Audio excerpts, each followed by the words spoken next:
Hello everyone, how are you. I hope कि आप सभी बहुत अच्छे होंगे। तो आज हम लोग स्टार्ट कर रहे हैं मॉडर्न पोर्शन। और मॉडर्न में हमने कुछ टॉपिक्स कंप्लीट कर लिए हैं। आज हम लोग स्टार्ट करते हैं, that is transport of cell membrane.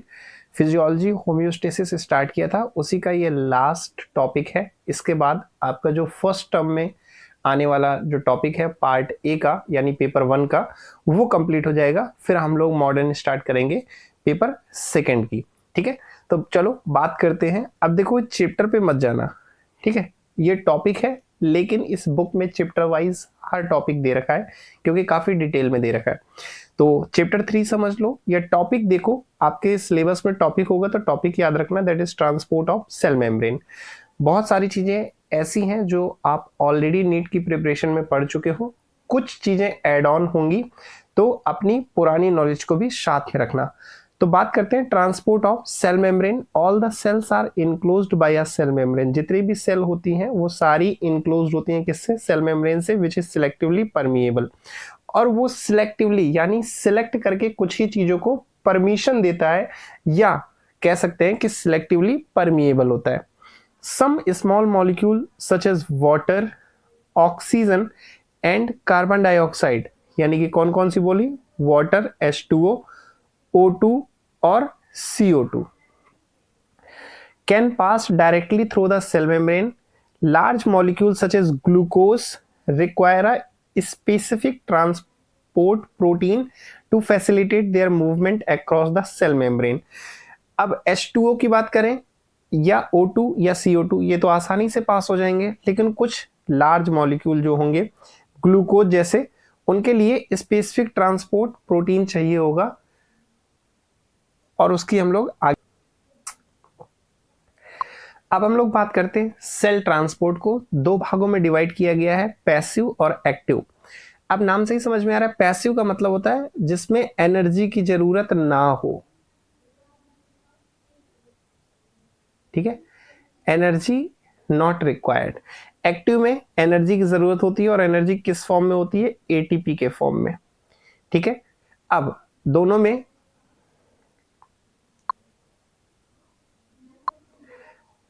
में उनके कौन कौन से सब टाइप है उसकी बात कर लेते हैं। तो पैसिव ट्रांसपोर्ट की अगर हम बात करें तो पैसिव ट्रांसपोर्ट में आता है सिंपल डिफ्यूजन, ऑस्मोसिस और फैसिलिटेटेड डिफ्यूजन।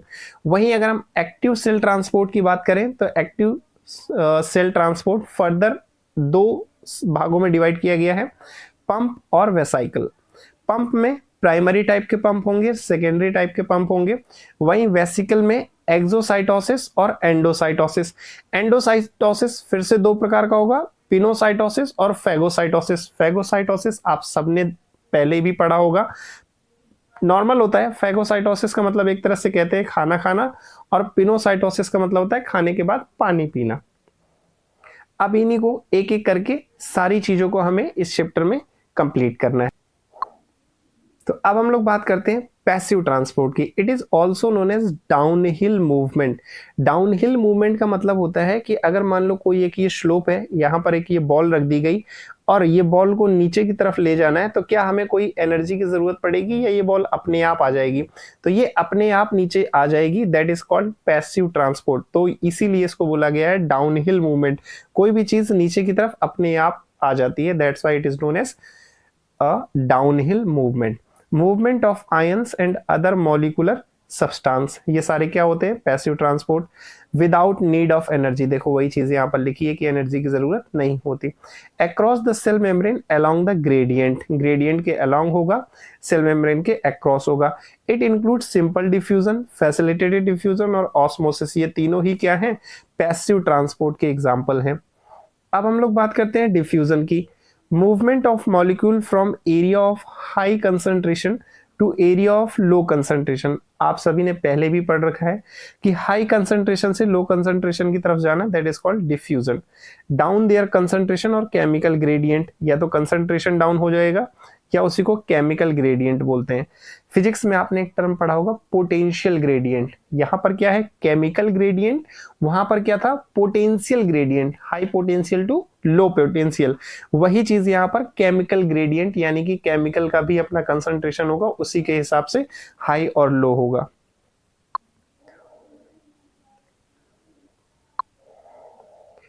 जैसे बात कर रहे हैं कैटायंस, पॉजिटिवली चार्ज्ड आयन जो होते हैं वो move to negatively charged areas. जब भी पॉजिटिव वाली चीजें होंगी वो कहाँ जाएंगी, निगेटिव साइड जाएंगी, माइनस की तरफ। Anions move to positively charged area, और एनायन कहाँ जाएंगे, पॉजिटिवली की तरफ जाएंगे, down there electrical gradient. This is called diffusion. Simple diffusion की बात करें तो simple diffusion is the process by which solutes या molecule are moved along a concentration gradient in a solution through lipid bilayer of cell membrane. यानी कि high concentration of molecule कहाँ जाएंगे, low concentration of molecule, किसके through, lipid की bilayer के। Cell का structure मैंने ऑलरेडी पढ़ाया हुआ है, वहां पर जाकर के देख लेना। जिन्होंने भी नहीं देखा है वो लेक्चर तो मैं नीचे दे दूंगा लिंक, तो प्लीज वो लेक्चर जरूर देखना, बहुत इंपॉर्टेंट लेक्चर है। Molecules which are passed by simple diffusion are oxygen, carbon dioxide and hydrophobic molecule such as lipid. अब hydrophobic, hydrophilic you already know, philic lovable, phobic hater. Hydro का मतलब हो गया वाटर और फोबिक का मतलब हो गया हेट करने वाले, जो पानी से नफरत करते हैं, और हाइड्रोफिलिक का मतलब जो पानी को लव करते हैं यानी वाटर की तरफ भागते हैं। अब एक डिजीज होती है, आपने सुना होगा रेबीज। रेबीज के बारे में अगर आपने सुना है तो वहां से आपको पता होगा क्या होते हैं, नीचे कमेंट में आंसर दीजिएगा। रेबीज की बीमारी में जो पेशेंट होता है वो कौन क्या होता है, हाइड्रोफोबिक होता है, उसे हाइड्रोफोबिया होता है, या हाइड्रोफिलिक होता है, ये नीचे कमेंट में आंसर बताइए आप लोग। अब next, net movement ceases when the concentration of molecule is equal everywhere within the solution. अब जब कंसंट्रेशन बराबर हो जाएगा तो मूवमेंट क्या हो जाएगा, सीज हो जाएगा, रुक जाएगा। This is known as diffusional equilibrium.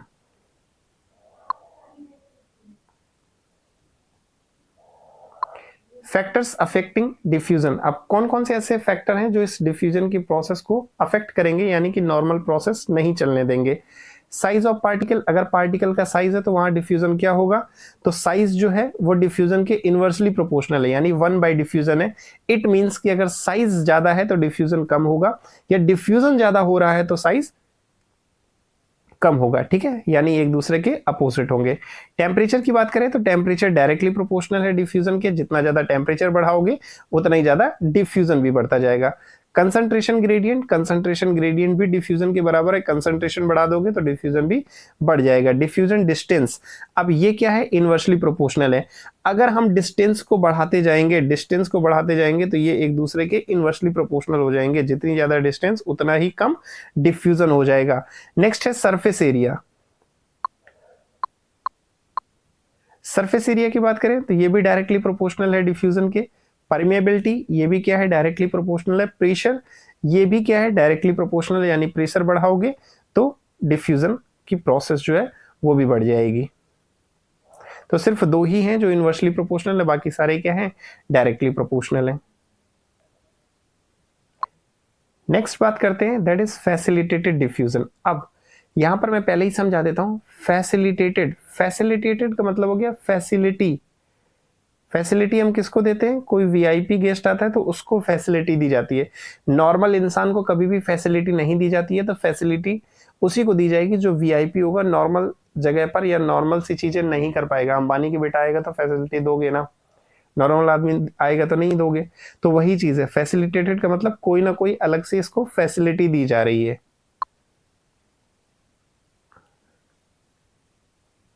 अब कौन सी फैसिलिटी दी जा रही है इसकी बात कर लेते हैं। कैरियर मीडिएटेड ऑस्मोसिस, इसी को एक और नाम दिया है कैरियर मीडिएटेड, यानी कि बीच में मीडियम कौन है, carrier. Movement of molecule across the cell membrane from area of higher concentration to an area of lower concentration. High concentration से लो कंसंट्रेशन एरिया पे जाना वाया स्पेशल इंटीग्रल प्रोटीन। अब वो कौन सी स्पेशल प्रोटीन हो सकती है, या तो कोई चैनल हो सकता है या कोई कैरियर हो सकता है, that are embedded in the plasma membrane by actively taking up और एक्सक्लूडिंग आयन। अब देखो चैनल या कैरियर क्या होता है, मान लीजिए साइकिल से कोई आदमी जा रहा है, पीछे उसके क्या लगा हुआ है, कैरियर। पीछे एक आदमी बैठा दिया, अब उसको कुछ करना तो है नहीं, बस जहां जहां साइकिल जाएगी पीछे पीछे वो जाएगा। तो हो क्या रहा है कि उसको फैसिलिटी दी जा रही है कि भैया तुम्हें कुछ नहीं करना, तुम्हारे साथ ये चीज लगा दी गई है, अब तुम उसी के साथ चलोगे। तो वही चीज है फैसिलिटेटेड डिफ्यूजन। हायर कंसंट्रेशन क्या कह रहा है, वाया हेल्प ऑफ प्रोटीन या चैनल और carrier divide by movement of molecule across cell membrane. तो हाई कंसंट्रेशन से लो कंसंट्रेशन। चैनल प्रोटीन्स क्या होते हैं, less selective and mildly discriminate between their size and charge. Carrier protein क्या होते हैं, more selective and allows one particular type of molecule to cross. ठीक है, तो ये दोनों में डिफरेंस होता है चैनल प्रोटीन और कैरियर प्रोटीन में। Use of transport protein to facilitate the diffusion of a solute along its gradients across a. अब यहाँ आ जाते हैं बहुत ही प्यारा सा टॉपिक, दैट इज ऑस्मोसिस। मुझे लगता है शायद मैं 8th या 9th क्लास में था, साइंस, हाँ 9th से ही शायद ये टॉपिक स्टार्ट हो गया था। ऑस्मोसिस में 9th क्लास से पढ़ता चला आ रहा हूँ। पहले हिंदी मीडियम में पढ़ा, फिर इंग्लिश मीडियम में पढ़ा, नीट में पढ़ा, उसके बाद मेडिकल कॉलेज में भी पढ़ रहा हूँ। तो पता नहीं कब तक ये चलेगा। ठीक है, तो आप लोग ने आई होप कि पढ़ा होगा, पता नहीं 9 से पढ़ा है 11 से पढ़ा है, लेकिन पढ़ा जरूर होगा इस टॉपिक को कई बार। तो चलो आते हैं, देखते हैं वही प्यारा सा टॉपिक क्या है osmosis. Movement of water molecule across a selectively permeable membrane along it's gradient. ठीक है, नॉर्मल सी वही चीज है, क्या बार बार समझाऊं। अब देखो फिगर में ध्यान दो, बीच में क्या लगी होती है, सेमी परमिएबल। सेमी परमिएबल का मतलब होता है कि पूरी तरह से परमिशन नहीं देगा, हाफ। सेमी मतलब आधा, आधा परमिशन देगा। और आधा किसको देगा, जिससे जिसका उसका मन होगा। ऐसा नहीं कि आप कोई भी चीज डालो तो सबको आधा आधा पास कर दे, नहीं। आधे का मतलब है कि कोई ऐसी चीजें होंगी जिसको वो परमिट कर रहा होगा और कोई ऐसी चीज होगी जिसको परमिट नहीं कर रहा होगा। ठीक है, सेमी परमिएबल। अब देखो रेड वाला क्या है, सॉल्यूट मॉलिक्यूल, और छोटे छोटे डॉट जो हैं ब्लू कलर के वो क्या है, वाटर मॉलिक्यूल। ठीक है, एक तरफ क्या है हाइपरटोनिक सॉल्यूशन, एक तरफ क्या है हाइपोटोनिक सॉल्यूशन। अब ये हाइपरटोनिक हाइपोटोनिक क्या होता है, अब देखो यहाँ पर मैं फिगर के थ्रू इस वाले एरिया को समझा देता हूँ। वैसे तो आपने पढ़ा होगा प्लांट फिजियोलॉजी में, एनसीईआरटी में, नहीं पढ़ा है तो देख लो, वही वाला फिगर है। हाइपरटोनिक, टोन का मतलब पहले समझो, टोन का मतलब होता है कंसंट्रेशन। ठीक है, टोन का मतलब क्या होता है, कंसंट्रेशन। ठीक है, हाइपर, हाइपर का मतलब क्या होता है, ज्यादा। हाइपो का मतलब क्या होता है, कम। ये चीज कॉमन से टर्म याद है। आइसो का मतलब होता है सेम। ठीक है, आइसो, आइसा नहीं बोला, आइसो। आइसो का मतलब सेम। ये कॉमन से टर्म याद हो गए। ठीक है, अब कह रहा है हाइपरटोनिक। हाइपरटोनिक का मतलब हो गया ज्यादा कंसंट्रेशन। अब ज्यादा कंसंट्रेशन होगा तो क्या होगा, मान लीजिए हम अंगूर का दाना लें, इससे समझिए, अंगूर के दाने को हाई कंसंट्रेशन कोई भी गाढ़ी चीज में डाल दोगे, क्या हो जाएगा, सिकुड़ जाएगा, किसमिस बन जाएगा। तो वही चीज यहाँ पर बता रहा है, अंगूर में जितना पानी होगा वो कहाँ चला जाएगा, बाहर चला जाएगा। तो वही देखो, वाटर सब बाहर दिख रहा है, पानी सब बाहर, और अंगूर क्या हो गया, एकदम सूख गया। दिखा। अब अगर हम बात करें हाइपोटोनिक तो जस्ट अपोजिट। अब हमने यहाँ पर क्या किया, सेम वही किसमिस के दाने को पानी में डाल दिया। हाइपो लेस, टोन यानी कंसंट्रेशन। कंसंट्रेशन बहुत कम है पानी और नमक में, पानी बहुत ज़्यादा है, नमक बहुत कम है। तो यहाँ पर अगर हम किसमिस का दाना डालेंगे तो उसमें क्या हो जाएगा, पानी भर जाएगा और वो क्या बन जाएगा, अंगूर का दाना बन जाएगा, यानी कि वो फूल जाएगा। अब आइसो का मतलब हो गया सेम, यानी कि जितना नमक उतना पानी, तो कोई चेंज नहीं आएगा, इसलिए ना तो वो पिचकेगा और ना वो फूलेगा। ठीक है, तो यही चीज यहां पर बताई गई है। नीचे आते हैं फिल्ट्रेशन। इसको थोड़ा सा साफ कर देते हैं, दिख नहीं रहा होगा। चलो फूटो यहां से, हटो हटो हटो हटो हटो। आते हैं फिल्ट्रेशन। नॉर्मल फिल्टर पेपर सबने यूज किया होगा, तो वही चीज है filtration. It is movement of water and solute molecule across the cell membrane due to hydrostatic pressure. Example के तौर पे बात करें, membrane pores of Bowman's capsule in the kidney are very small and only albumins, जिन्हें हम लोग smallest protein कहते हैं, have chance of being filtered through it. पढ़ा होगा बोवेन्स कैप्सूल के बारे में, हेनलेज लूप, याद आ रहा है क्या? ठीक है, तो वो उसी के बारे में बात कर रहा है। अब अगर याद आया है तो मुझे तुरंत बताओ कि वो जो बोवेन्स कैप्सूल था, उस बोवेन कैप्सूल में दो कौन कौन सी चीजें कंबाइन थी। ठीक है, तुरंत नीचे कमेंट करके बताओ कि क्या दो स्ट्रक्चर थे जिनको मिला करके वुमेन्स कैप्सूल बोला गया। चलो अब नेक्स्ट आते हैं एक्टिव ट्रांसपोर्ट, जहां क्या जरूरत थी, एनर्जी की जरूरत थी। इसे बोला गया up hill movement. Up hill का मतलब अगर मान लो कोई चीज नीचे है या यहाँ पर एक बॉल रखी गई और उस बॉल को ऊपर की तरफ अगर आपको पहुंचाना है तो आपको यहाँ से धक्का देना पड़ेगा, इसको यहाँ से पुश करना पड़ेगा, तभी ये ऊपर जाएगा, अदरवाइज ये अपने आप नहीं जाएगा। और पुश करना या धक्का देना is known as energy.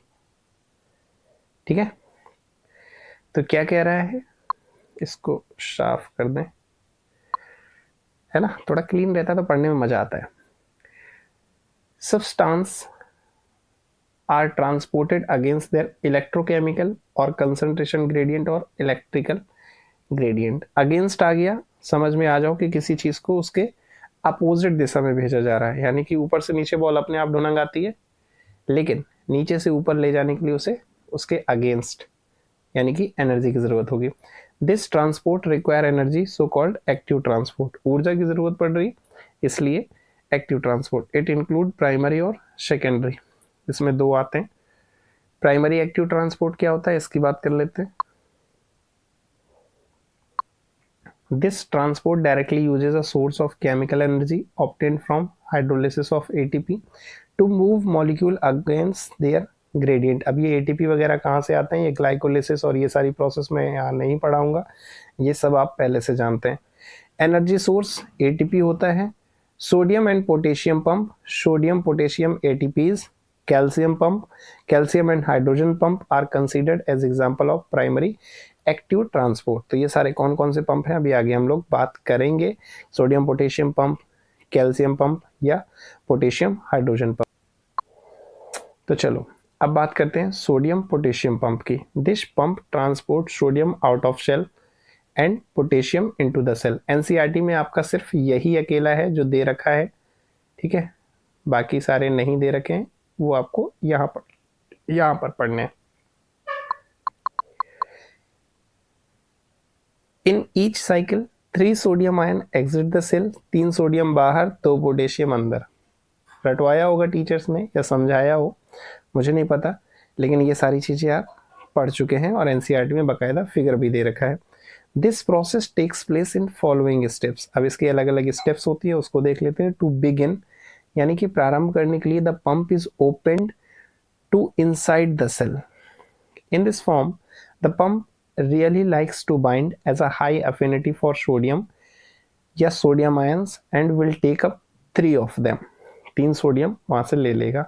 when the sodium ion bind, और जब सोडियम आयन बाइंड हो जाएंगे, they trigger the pump to hydrolyze या break down ATP। one phosphate group from ATP is attached to the pump which is then said to be phosphorylated, यानी कि अब ATP लग चुका है, that's why it is called phosphorylated. क्योंकि phosphorylation क्या होता है, formation of ATP. ADP is released as a by product, और वहां से एक फॉस्फेट हट गया तो अब बचा क्या, ADP. Phosphorylation make the pump change shape. अब फॉस्फोराइलेशन एटीपी के बनना, जब एटीपी बना तो क्या हो गया, पंप का जो चेंज था शेप में वो देखने को मिल गया। Reorienting itself so it's open towards ECF space, extracellular fluid।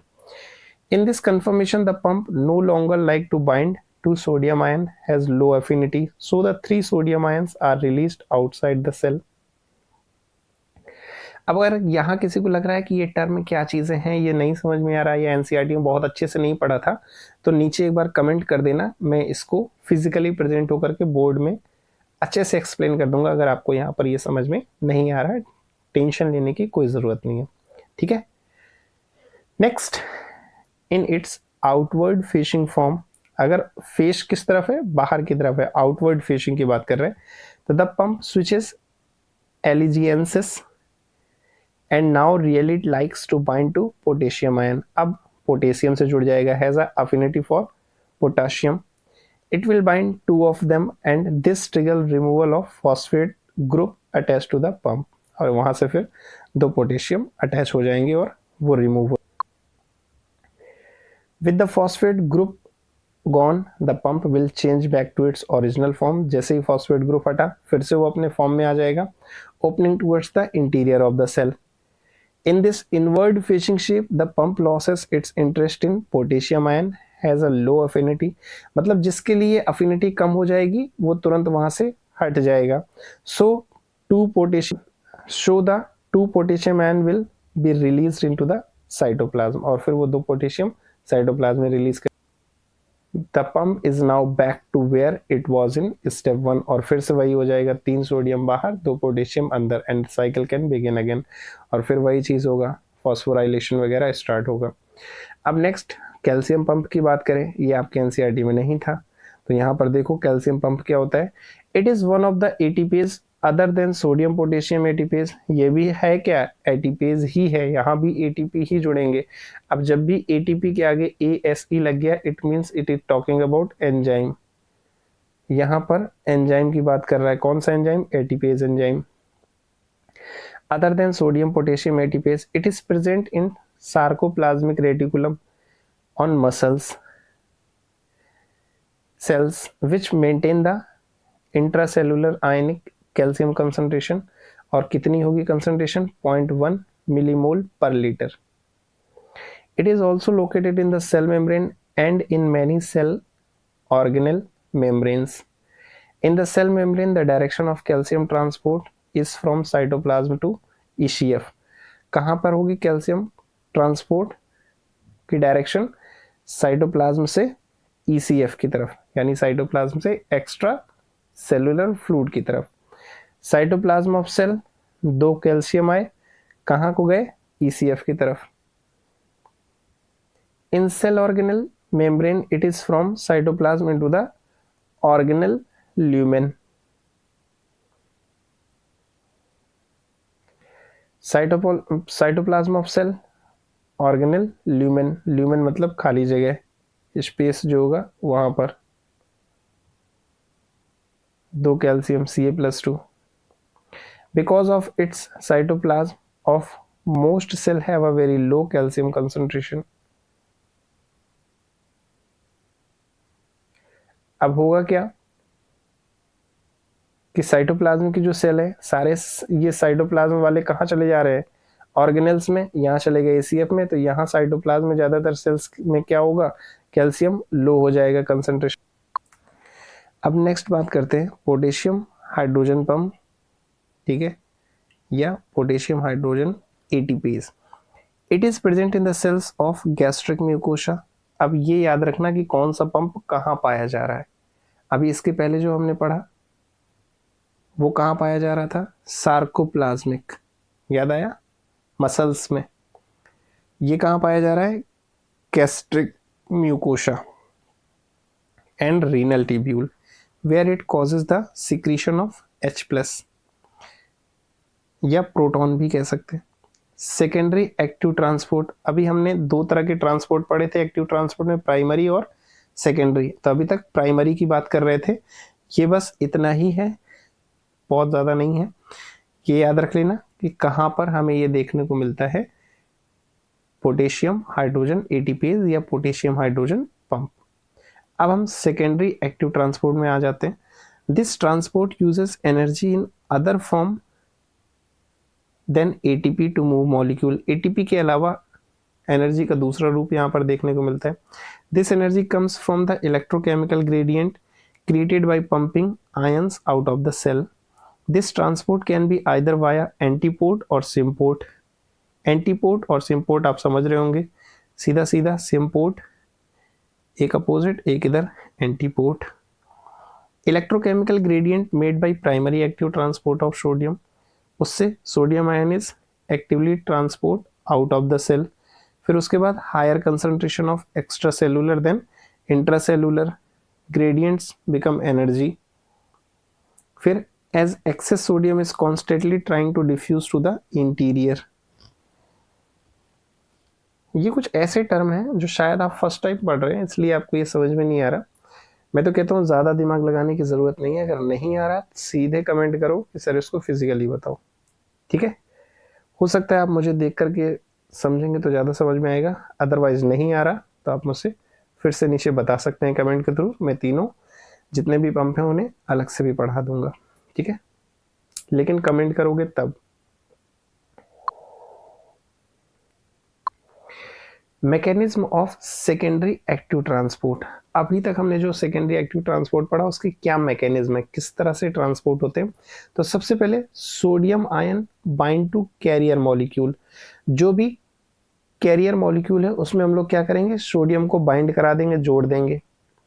Career molecule increases its affinity to be transported. अब ये कैरियर मॉलिक्यूल किसी को ट्रांसपोर्ट कर रहा है इसलिए ये जो इसकी एफिनिटी है वो क्या हो जाएगी, इंक्रीज कर जाएगी। उसके बाद बोथ सोडियम और substance are bound to carrier. अब सोडियम के साथ एक और सब्सटेंस बाउंड कर दिया जाएगा कैरियर के साथ। फिर कैरियर अंडरगो अ कन्फिग्रेशनली चेंजेस। अब ऑब्वियसली अगर कैरियर पहले नॉर्मल था और उसके साथ सोडियम और कोई सब्सटेंस जोड़ दिया गया तो अब उसका जो फिगर है या पहले जो भी उसका आकार रहा होगा उसमें कहीं ना कहीं कुछ चेंजेस होगा। तो वो चेंजेस कैसा होगा, कन्फिग्रेशनली, ठीक है। During which changes both molecule are transported across cell membrane. और फिर वो सारी चीजें कहाँ ट्रांसफर हो जाएंगी, सेल मेम्ब्रेन के अक्रॉस।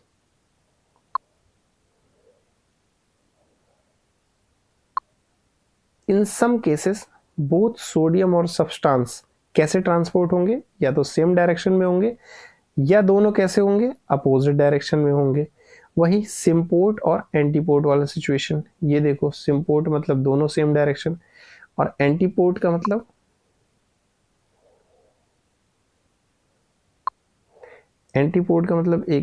एक इस डायरेक्शन में, एक उसके अपोजिट डायरेक्शन। चलो अब बात ही कर लेते हैं सिम्पोर्ट की। को ट्रांसपोर्ट है ना, दोनों साथ साथ ट्रांसपोर्ट हो रहे हैं, एक ही डायरेक्शन में हो रहे हैं, that's why you can also called as cotransport. Two particle transport together in the same direction. एक तो डायरेक्शन भी सेम है और यहाँ पर दो पार्टिकल है, that's why you can say symport या को ट्रांसपोर्ट। एग्जाम्पल सोडियम ग्लूकोज को ट्रांसपोर्ट मैकेनिज्म या सोडियम अमाइनो एसिड को ट्रांसपोर्ट मैकेनिज्म। जब सोडियम और ग्लूकोज को ट्रांसपोर्ट करते हैं तो वो भी को ट्रांसपोर्ट होता है, या सोडियम और अमाइनो एसिड को ट्रांसपोर्ट करते हैं तो वो भी को ट्रांसपोर्ट होता है। Exterior side of transport protein has two binding site, that is one for sodium and one for glucose. When both of this bind to transport protein, जब ये दोनों एक दूसरे के साथ जुड़ जाएंगे तो क्या होगा, प्रोटीन का ट्रांसपोर्ट होगा। There is conformational changes allowing the electrochemical gradient to provide energy. This energy needed to transport both of this molecule into the cell. और यही एनर्जी की वजह से दोनों कहाँ पहुंच जाएंगे, सेल के अंदर ट्रांसपोर्ट कर दिए जाएंगे। अब सिम्पोर्ट को यहाँ से सिम्पोर्ट या को ट्रांसपोर्ट, अब इसको फिगर के थ्रू समझो कि मान लो ये दो आयन है, ठीक है, इन दोनों को सेल के अक्रॉस, सेल के एक साइड से दूसरे साइड में ट्रांसफर करना है तो कैसे होंगे, सिम्पोर्ट के थ्रू होंगे। देखो ये भी जा रहा है और ये भी जा रहा है, ठीक है। तो एक तो दोनों साथ साथ जा रहे हैं, that's why it is called को ट्रांसपोर्ट, और दोनों सेम ही डायरेक्शन में जा रहे हैं, that's why it is called symport, ठीक है। अब बगल वाला फिगर देखो तो समझ में आएगा कि सिम्पोर्ट और एंटीपोर्ट में फर्क क्या है। यहाँ भी एक ट्रांसपोर्टेड आयन है जिसको ट्रांसपोर्ट करना है, लेकिन यहाँ क्या हो रहा है कि ये जैसे ही अंदर जा रहा है वहीं से अंदर से भी एक आयन बाहर आ रहा है, तो that's why it is called antiport. ये एक तरफ से इधर जा रहा है, दूसरी तरफ से ये बाहर भी आ रहा है, ठीक है। वही एक और होता है दैट इज यूनिपोर्ट, कि बेचारा एक तो अकेला है और ऊपर से एक ही डायरेक्शन में जा रहा है, देखो, तो दिस इज कॉल्ड यूनिपोर्ट। ना तो ये किसी के साथ जा रहा है और ना कोई इसके अपोज में बाहर आ रहा है, तो that's why it is called uniport. तो तीन तरह के ट्रांसपोर्टेशन देखने को मिले, सिम्पोर्ट, एंटीपोर्ट और यूनिपोर्ट। अब नीचे देख लेते हैं, फिगर देख लिया, अब हम पढ़ लेते हैं एंटीपोर्ट के बारे में। Transport molecule in opposite direction, ये देखो मॉलिक्यूल कहाँ जा रहा है, अपोजिट डायरेक्शन में, एक दूसरे के अपोजिट है। That is they exchange one substance for another, एक जैसे ही अंदर गया वैसे ही दूसरा उसके अगेंस्ट में बाहर आ गया। One from high low, other low high. For example के लिए उसने सोडियम और कैल्शियम काउंटर ट्रांसपोर्ट के बारे में बताया, एंटीपोर्ट का एग्जाम्पल दिया। यहां पर क्या हो रहा है, sodium binds to the transport carrier protein, sodium को बाइंड किया जाता है कैरियर प्रोटीन के साथ ऑन इट्स एक्सटीरियर साइड, बाहर की साइड, और कैल्शियम को बाइंड किया जाता है सेम प्रोटीन के साथ अंदर की तरफ। ठीक है, मान लो जो शेल थी तो यहाँ कैल्शियम को और यहाँ Na को, ठीक है, तो एक को बाहर की तरफ और एक को अंदर की तरफ।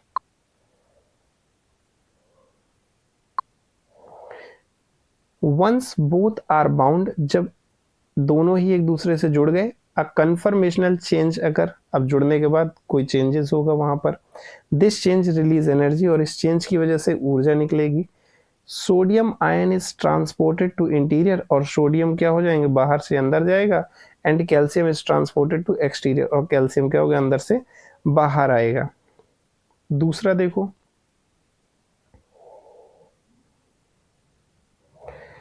दूसरा एग्जांपल दिया है सोडियम और हाइड्रोजन का counter transport, proximal tubule of kidney, PCT DCT पढ़ा होगा, ठीक है, proximal convoluted tubule, digital convoluted tubule, ठीक है, पास वाला प्रॉक्सिमल, दूर वाला डिस्टल। तो यहां पर किसकी बात कर रहा है, प्रॉक्सिमल की, पास वाले की बात कर रहा है।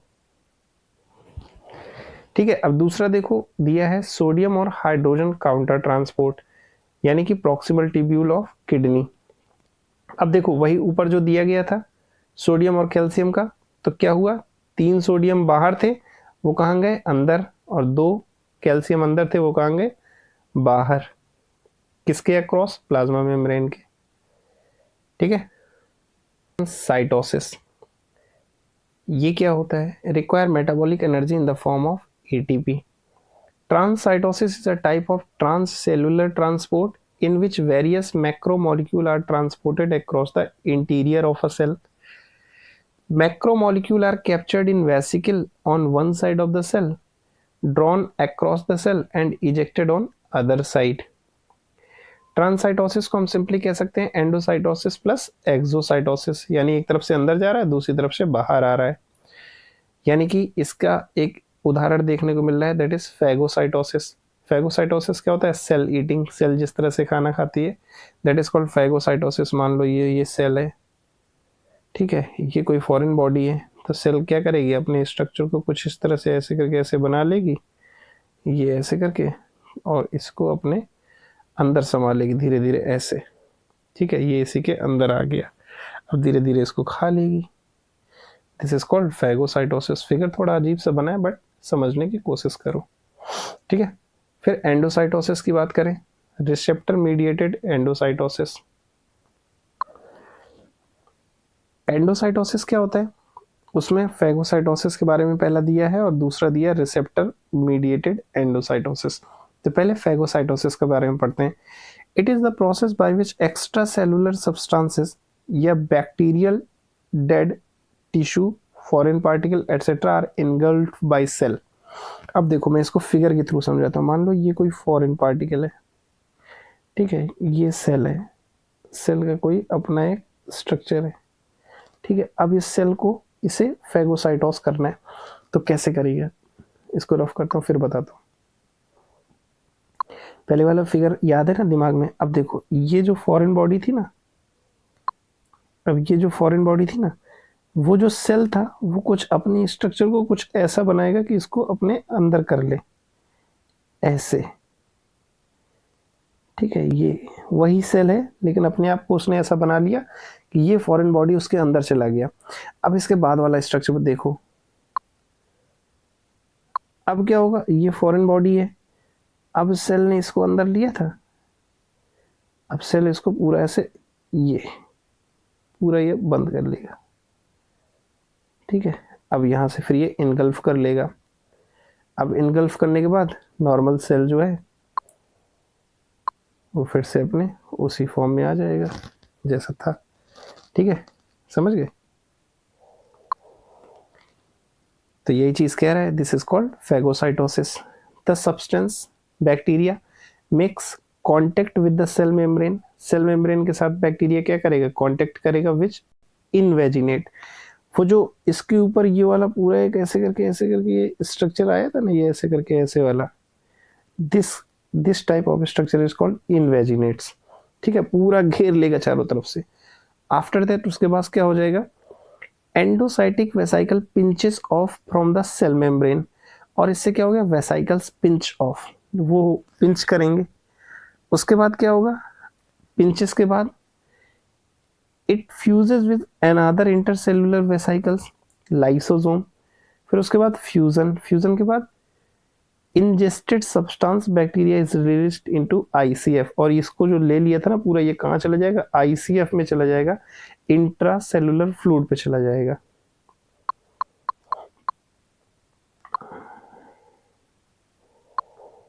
ठीक है, अब बात करते हैं,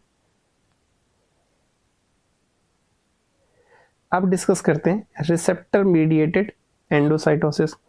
material to be transported first bind to a receptor. जिसको भी ट्रांसपोर्ट करना है उसको सबसे पहले रिसेप्टर से बाइंड करना पड़ेगा। उसके बाद रिसेप्टर सब्सटेंस कॉम्प्लेक्स बनेगा। अरे यार, एंजाइम वाला एक प्रोसेस पढ़ा होगा ना केमिस्ट्री में, सबसे लास्ट वाला एक चैप्टर था जिसमें एंजाइम रिसेप्टर कॉम्प्लेक्स वगैरह बनता है, ये सारी चीजें। तो वैसा ही कुछ है, याद आ रहा है? केमिस्ट्री लास्ट एक चैप्टर था शायद, केमिस्ट्री इन एवरीडे लाइफ, ऐसे कुछ करके शायद यही चैप्टर था। और बायोमोलिक्यूल जो आपका चैप्टर है वहाँ भी ये दिया है। बायो में भी 9th चैप्टर था बायोमोलिक्यूल, वहाँ भी ये चीज़ दे रखा है। देन उसके बाद this complex ingested by endocytosis. Example इसका देख लो, transport of ion cholesterol into the cells. अब यहाँ फिगर के थ्रू देख लो एंडोसाइटोसिस। कुछ ये सेल्स बाहर है, ये पहली प्रोसेस देखो, कुछ ऐसा एक स्ट्रक्चर बनाया। फिर उसके बाद सेल्स उसके अंदर गई, फिर पूरा ही अंदर कर दिया, आईसीएफ में पहुंच गया। दिखा? ठीक है, सारा आईसीएफ में पहुंच गया। ठीक, फिर उसके बाद एक्सोसाइटोसिस क्या होता है?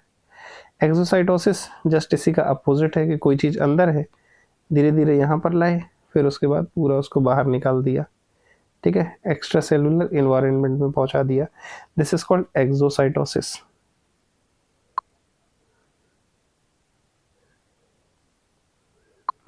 अब नाम से कंफ्यूज मत हो जाना कि एंडोसाइटोसिस है तो अंदर से ला रहे हैं, नहीं, अंदर ले जा रहे हैं। एक्सोसाइटोसिस है तो एक्सो बाहर से ले नहीं जा रहे, बाहर निकाल रहे हैं। ठीक है, दोनों में फर्क है। अब देखो flow diagram of exocytosis. Exocytosis के बारे में भी पढ़ लेते हैं। एंडोसाइटोसिस पढ़ लिया, पहले डायग्राम देख लिया, अब उसके बारे में पढ़ लो। Substance secreted by the cells are trapped within vesicle और ग्रेन्यूल। जो सब्सटेंस को सीक्रेट करना है वहां पर क्या कर रहे थे? इनगल्फ कर रहे थे, यहाँ पर सीक्रेट कर रहे हैं। उसके बाद क्या करेंगे? After that vesicle fuse with the cell membrane. Vesicle बिल्कुल सेल मेम्ब्रेन के पास पहुंच जाएगा and release their content to the ECF. और कहाँ चला जाएगा? ईसीएफ में। देखो यहाँ पे ईसीएफ में कहाँ आ गया? ECF, extra cellular fluid.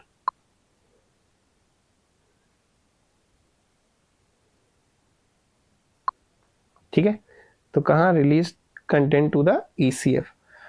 अब इसके एग्जांपल देख लो, hormone, digestive enzyme and synaptic transmitters are transported out of cell by this process. ये भी आपने पढ़ा होगा न्यूरोट्रांसमीटर में। साइनेप्टिक ट्रांसमीटर उसी को बोल रहा है, न्यूरोट्रांसमीटर, गाबा वगैरह के बारे में आपने पढ़ा होगा। ठीक है, ये सारी चीजें। तो यहाँ पर आपका जो चैप्टर है वो होता है कंप्लीट।